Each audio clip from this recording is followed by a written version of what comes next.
Bismillahirrahmanirrahim. Assalamualaikum warahmatullahi wabarakatuh. Waalaikumsalam warahmatullahi wabarakatuh. Mitra-mitra PT BES, hari ini kami kehadiran tamu yang sangat luar biasa, spesial tentunya. Di depan saya ada salah satu dari tim konsultan Eco Farming. Beliau adalah Bapak Jamaluddin Al-Afghani. Selamat datang Pak Jamal. Terima kasih. Di kantor PT BES. Beliau selaku Widya Suara bidang pertanian organik di Kementerian Pertanian. Kemudian beliau juga asesor pertanian organik Lembaga Sertifikasi Profesi Pertanian Kementerian Pertanian. Ya. Hari ini kami mau bincang-bincang nih dengan Pak Jamal ya, tentunya terkait dengan produk yang dipasarkan oleh PT BES, yaitu adalah produk Eco Farming. Nah, produk Eco Farming ini sangat luar biasa penjualannya, sangat ramai sekali, sangat laku sekali. Namun tentunya banyak sekali mitra-mitra atau mungkin masyarakat yang sebenarnya belum paham betul seperti apa sih sebenarnya kinerja Eco Farming ini. Nah, yang pertama saya mau tanya, seperti apa sih Pak pupuk Eco Farming ini sebenarnya secara garis besar ya? Ya, baik Pak Nur, terima kasih. Jadi para sahabat sekalian, Eco Farming ini kebetulan kami sudah melakukan beberapa kali uji laboratorium terkait dengan kandungan-kandungannya.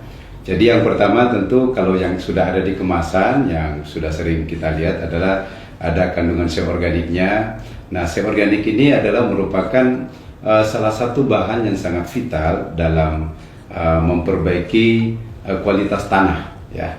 Jadi tanah yang baik itu diindikasikan dengan seorganik yang semakin tinggi. Nah, saat ini kondisi tanah kita kenapa masuk dalam kategori kurus? Karena seorganiknya rata-rata kurang dari 2%, bahkan saat ini menuju ke 1%. Nah, jadi ini adalah satu hal yang menggembirakan bagi kita bahwa ada satu produk kecil tetapi kadar seorganiknya sangat luar biasa. Kemudian yang kedua ada kandungan N-nya, P-nya, K-nya. Ya sekalipun dalam jumlah yang kecil, tapi ingat bahwa memang untuk bahan organik tidak ada NPK yang di atas 5 ya. Jadi kalau Mas Nur, kalau misalnya ada pupuk organik yang N-nya di atas 5, itu malah dipertanyakan, jangan-jangan pakai urea. Jadi secara peraturan memang nggak boleh. Nggak boleh. Meskipun di Kementerian Pertanian kita membolehkan N itu sampai di angka 6, tetapi kalau bicara di sertifikasi, rata-rata lembaga sertifikasi organik akan mencari ada apa sebenarnya kenapa sampai di atas 5, dan pada akhirnya rata-rata mereka tidak merekomendasikan bahwa itu produk organik. Jadi kalau organik murni jarang sekali kita dapatkan di atas 5. Nah, kemudian yang kedua, Pak Nur, ini yang luar biasa dari hasil uji kami bahwa di dalam pupuk ini ternyata mengandung mikroba yang luar biasa besar. Jadi kalau misalnya nilai NPK-nya kecil tetapi mikroba penambat nitrogen itu yang tinggi. Sehingga dia bisa mengambil nitrogen yang ada di udara. Ingat ya, di udara ini ada nitrogen sekitar kurang lebih 80% yang bisa diambil oleh mikroba di dalam tanah.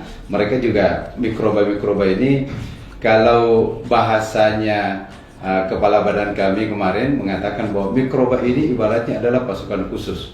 Pasukan khusus yang bekerja di dalam tanah, merombak bahan organik, menyiapkan nutrisi-nutrisi sehingga unsur hara tanah ini tercukupi untuk dimanfaatkan tanaman. Iya, karena banyak sekali pertanyaan kan, kenapa Eco Farming ini bisa bikin pertaniannya subur sedangkan kan kandungannya kecil gitu kan? Nah, termasuk juga mungkin gini, Mas Nur, bahwa masa sih benda sekecil ini bisa digunakan untuk 1 hektar gitu ya. Nah, saya ingin jelaskan para sahabat mitra PT BES dimanapun berada, di dalam satu tub Eco Farming ini hasil uji lab kami yang baru keluar kurang lebih 2 minggu yang lalu ya, kurang lebih 2-3 minggu yang lalu, itu mengindikasikan bahwa jumlah mikroba positif yang ada dalam 30 gram itu 150 miliar. Nah, padahal dalam kondisi belum diapa-apain ya? Belum diapa-apain. Nah, ada 150 miliar.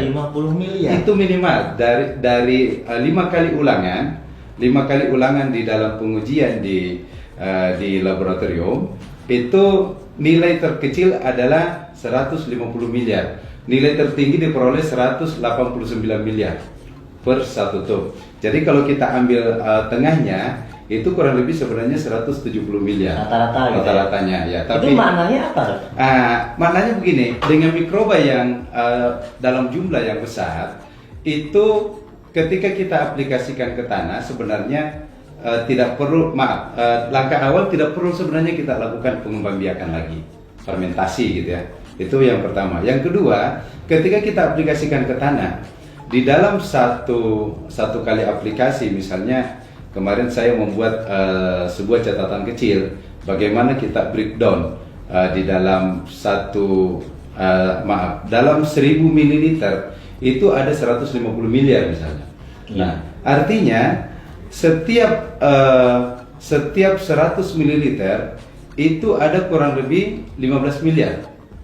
Nah, jadi dalam 50 ml itu ada 7,5 ada sekitar 75 miliar ya, ada sekitar 7,5 miliar maksud saya. Ada sekitar 7,5 miliar dalam satu tangki.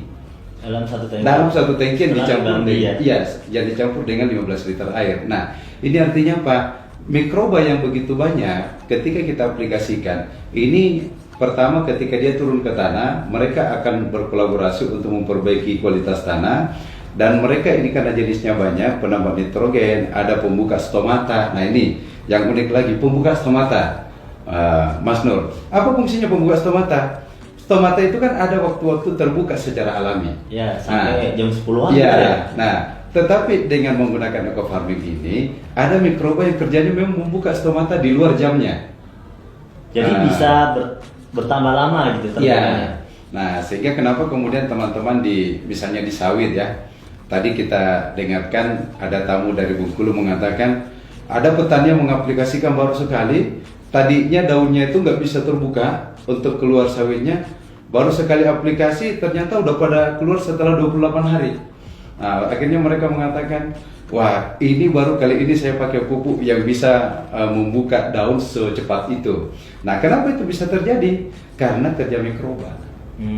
Sebenarnya di dalam eco farming ini ada mikroba apa aja Pak yang sudah diteliti? Kita kemarin itu baru kurang lebih sekitar 8. Jadi ada mikroba aerob. Mikroba aerob ini sangat bagus untuk memperbaiki kualitas tanah, kualitas air ya. Sehingga kalau misalnya ada lahan-lahan yang kondisi airnya kurang bagus, nah itu bisa diperbaiki dengan mikroba aerob. Kemudian ada pelarut fosfat. Nah, di dalam tanah kita, Mas Nur, hasil residu-residu dari pemupukan yang menggunakan anorganik itu banyak sekali fosfat-fosfat yang tersedia tidak larut. Nah, dengan menambahkan eco farming itu akan melarutkan fosfat-fosfat tersedia sehingga tanpa dipupuk P pun tanaman sudah tercukupi. Nah, itulah kenapa kemudian dengan pengurangan sampai 75%, kenapa kemudian ternyata masih tetap bisa mencukupi unsur hara tanaman karena kerja mikroba yang memanfaatkan bahan-bahan yang tersedia di dalam tanah. Kemudian ada mikroba yang fungsinya juga adalah untuk melarutkan residu. Jadi residu-residu dari hasil sisa-sisa racun, pestisida segala macam itu bisa dilarutkan sehingga tanah menjadi lebih sehat. Ada selain penambah nitrogen, pelarut fosfat, nah kita mikoriza. Nah ini dia. Ini mikoriza yang sangat luar biasa. Kenapa luar biasa? Mikoriza ini mampu mengambil makanan untuk disuplai ke akar tanaman dalam jarak yang sangat jauh. Jadi dia bekerja membantu menyuplai makanan. Ya, menyuplai. Dan yang kedua, mikoriza ini dia juga sekaligus membuat cadangan makanan. Nah, jadi kalau misalnya ada tanaman-tanaman yang kekeringan gitu ya, tidak tersuplai unsur hara dalam waktu air dan cukup misalnya, itu karena adanya cadangan makanan dari mikoriza sehingga dia masih tetap tahan. Nah, inilah kelebihannya sehingga kita mendengarkan banyak sekali dari teman-teman menyampaikan bahwa kenapa kok kekeringan tapi masih tetap hijau. Nah, itu salah satu fungsi hasil kerja dari mikoriza ini. Ya. Dan yang lainnya mungkin. Nah, jadi kita baru intinya begini, kita baru mengidentifikasi mikroba ini kurang lebih sekitar 200 juta dari 150 miliar. Nah, sehingga baru diidentifikasi sebagian. Iya, baru sebagian. Dari 150 miliar ini hasil uji kita baru kurang lebih 200 juta yang teridentifikasi. Artinya apa? Masih banyak mikroba-mikroba positif lain yang belum kita ketahui apa namanya, tetapi hasilnya sudah nampak kinerjanya. Nah, jadi begitu diaplikasikan ke tanaman, loh kok ini bagus. Nah, itu dia rupanya kolaborasi dari banyak mikroba ini memberikan pengaruh yang luar biasa untuk menyiapkan unsur hara dalam tanah.